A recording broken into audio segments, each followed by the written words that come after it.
Hello, and welcome to ASMR Galaxy. My name is Jaxson Galaxy, and today's video will be a soft-spoken meditation. This video is not specifically designed to help you fall asleep, but if you would like to use it for that, it should also be somewhat applicable in that area. This won't have a sleep talk-down portion, nor will it fade out in the end. I'd like to give a special thank you to the people who have recently subscribed. I have been putting a lot of work into these videos, and I'm grateful that you find them enjoyable, so thank you for that. Please like the video if you like it. Turn on notifications if you want to be notified. We have a gaming channel, a vlogging channel that I've run for, I think this is the 16th year anniversary I've been on YouTube, as well as a review channel, which I'm currently working on the second video for that one. It's already been a month since I uploaded that last one, but anyway, please consider subscribing to those as well. Thank you, and let's get right into the video. Let's start by taking a deep breath.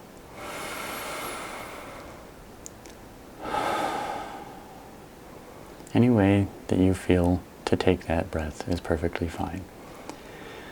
This meditation isn't going to be anything where you close your eyes or visualize a certain thing.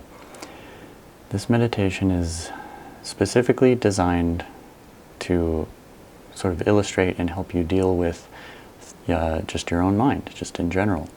Dealing with specific thoughts, being able to ignore certain thoughts or just observe the way that your mind is.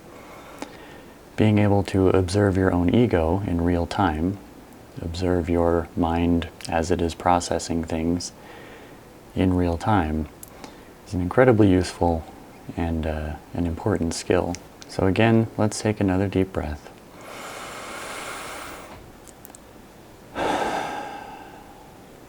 Just to relax, just to breathe for a second. In meditation, breathing comes up a lot.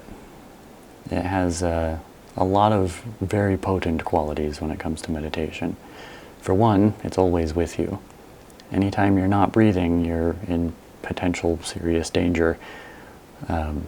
So long as you're capable of forming functional thoughts, you're capable of breathing.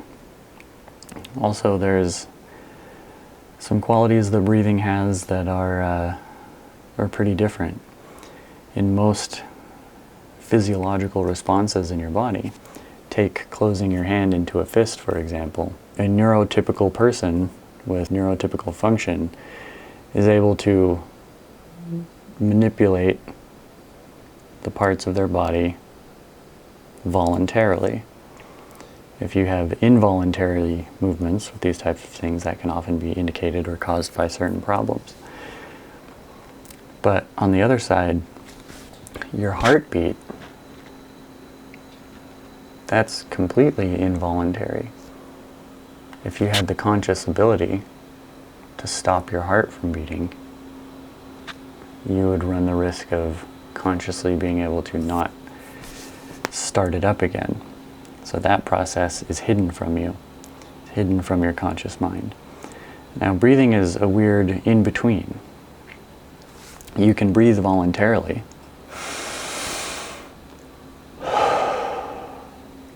but anytime you're not specifically thinking about breathing, your body still breathes.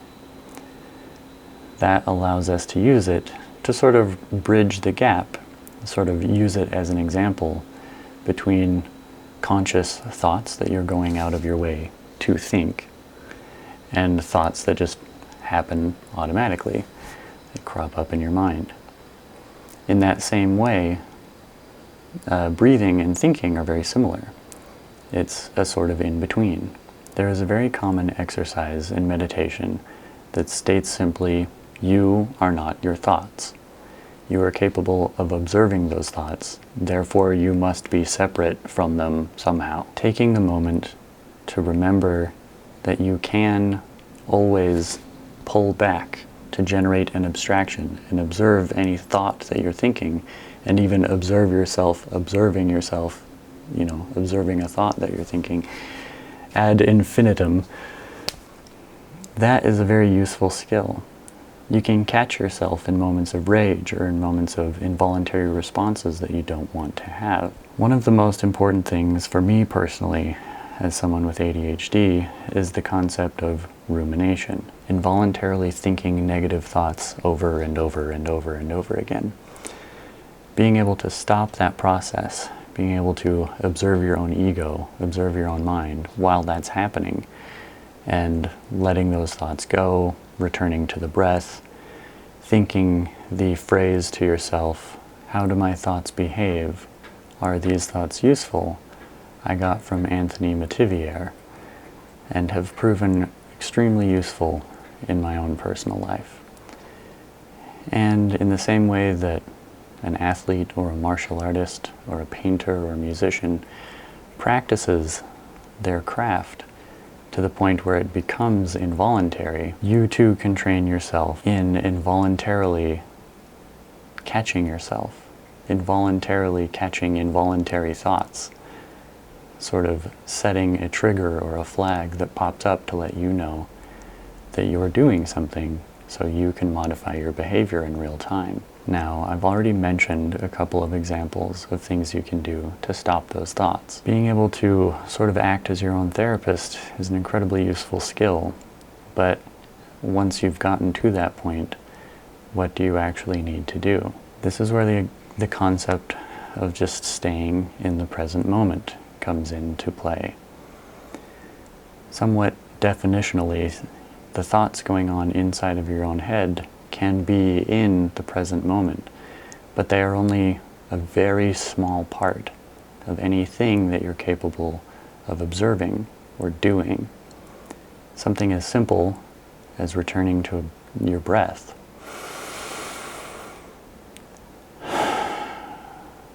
Can be all that it takes to pull you back into the present moment. Sometimes, for me personally, visual triggers can be very important too. A very useful trick is just to look at 3 different things. Right? In my room, I can see an outlet in my wall, a poster, and some sound foam that I have in this recording space. Right? Just listing those 3 things. Observing reality can be incredibly important. Also, you don't have to use visual senses or just breathing. Physical senses, snapping your fingers, rubbing your hands together, any kinesthetic movement that you want to do, anything that has a sense, you can use. In fact, sometimes combining all of them can be a pretty useful skill also. Just quickly running through, what are things that I can hear right now? What are things that I can smell right now? What are things that I can taste right now? And on and on and on. Any number of things. But having total freedom of choice often paralyzes people. So for this exercise, we're going to go back to that phrase from Anthony Metivier. I'm not quite sure how to say his last name. Forgive me if that's incorrect, but how do my thoughts behave? Are these thoughts useful to me? If you find yourself upset with someone, repeat the phrase in your head or out loud, doesn't matter. How do my thoughts behave? Are these thoughts useful to me? Sometimes there is a distinction with that second one. That's part of the reason I like that phrase so much. Are these thoughts useful to me? Because sometimes they are. Sometimes they can be. You might not enjoy them. How do my thoughts behave? Like maybe they're behaving in a way that you don't want or that you find unpleasant. But that second part really contextualizes the entire exercise of mindfulness and staying in the present moment. Are these thoughts useful to me? Most of the time, they won't be. Most of the time, it will be complete fluff nonsense that your brain is just offering up to your conscious mind in a sort of endless cycle of figuring out just how to be. But sometimes they can show you what are the things that you should be working on. If frequent stressors pop up, and those stressors are things that are relatively simple, like finishing washing the dishes, then maybe take that opportunity to just go wash the dishes and then see how you feel afterwards. Taking care of yourself in this way, becoming your own parent, so to speak, giving yourself the nurturing, the loving, the discipline that you need can really make you independent, can really solidify yourself as someone who is stable, contented, and otherwise happy. Now, of course, these techniques will not work for everybody, but I think keeping them in the toolkit can be very helpful. And of course, if you're experiencing intense or extreme negative thoughts, please seek help from a professional psychiatrist, psychologist, just a personal friend, parent, teacher, anybody that you trust. Anything like that. It may not seem insidious or dangerous, but it truly can be. So if you find yourself with thoughts that you can't deal with on your own, please seek some help from somebody who's practiced, somebody who's studied on how to help you with those kinds of things. So let's take another breath.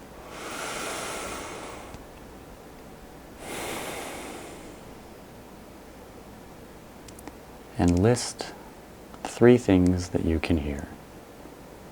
For example, I can hear my computer running, I can hear my mother moving around in the other room, and I can hear traffic outside. Take a moment and list 3 things that you can hear.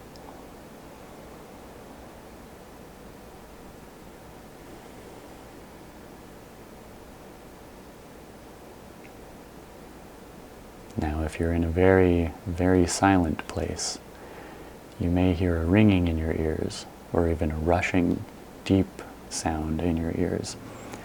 And that is because when you do this type of meditative listening and pulling the filters away, you'll actually discover that you can hear your own nervous system. A sort of permanent tinnitus, but not quite as bad as tinnitus in your ear. You can always hear a small ringing, and you can always hear your blood moving through your ears, so long as it's quiet enough. Which is a very strange experience, but it is something you always carry with you. In that same kind of way, let's list 3 things that you can see right now. I can see my camera lens that I'm staring into. I can see my desk microphone. And I can see that I need to vacuum my floor. Right? In that moment, I'm not worried about what my mind is doing. I'm not even paying attention to it.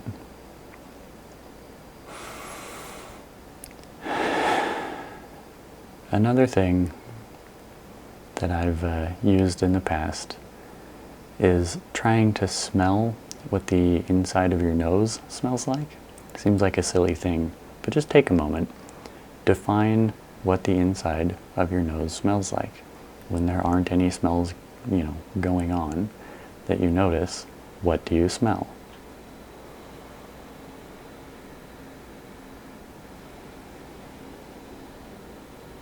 It's an incredibly difficult thing to define. For me, in this moment, maybe a small amount of like a dust or a slightly musky smell, a slight smell of water. I do believe it's raining outside, so there might be some petrichor.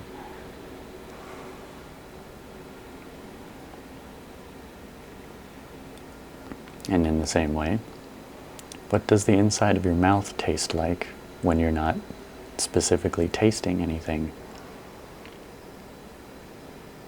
Maybe a little bit of mint flavor left over from brushing your teeth. Maybe a slightly metallic flavor from, your own saliva glands operating. I do have a permanent retainer in there, so maybe there's a slight metallic flavor from that. And again, in that moment, if I'm thinking over and over again, like, about how, just for the sake of example, let's pick a stressor so I can actually have one for the sake of example. So in this moment, this video will go up late to this YouTube channel, which, is not part of the sort of promise that I made to the viewers of this channel. I never set a specific time, although I do try and have them at the same time every week. I do try and get a video up on Thursdays every week. And so while this video currently is set to come out today, this Thursday, it will not be at the same time I've been uploading it. And that kind of stresses me out a little bit. So in that same sort of way, not exactly the best example, but if I was beating myself up about it, like, oh, you gotta get your video out today, you're gonna be a failure, you're gonna, YouTube ad revenue is never gonna let you put ads on your videos, no one's ever gonna support your Patreon, and then it just, snowballing thoughts and anything like that. Just, if you can practice enough, you can just say to yourself, how do these thoughts behave right now? In that example, they're behaving quite poorly. And are they useful to me? Well, I'll pluck out the useful bit in that I should get my video going today. And then I'll leave it at that. How useful are they? Well, now I'm working on my video, so that's a thing that I wanted to do, and now I'm doing it. Now, what are 3 things I can hear? And now I'll go take care of, whatever it was I was going to do. Simple, easy, and so effective that it almost feels like cheating some days. It's like I have a hack for life. I guess that's why they call them a life hack. Like an actual life hack. Hacking the code of the matrix and inserting calm and the observation and presence into my own mind. And hopefully you can do the same. Thank you for listening. Thank you for watching. And I hope this video finds you well. Take care of yourself. I love you, and I will see you next week.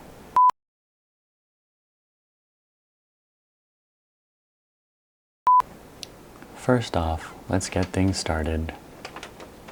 The cat starts making noise the second I start talking.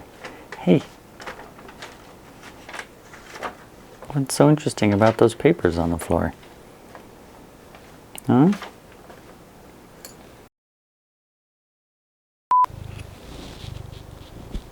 You gotta be quiet. I'm working on stuff. Oh, shush. Come on.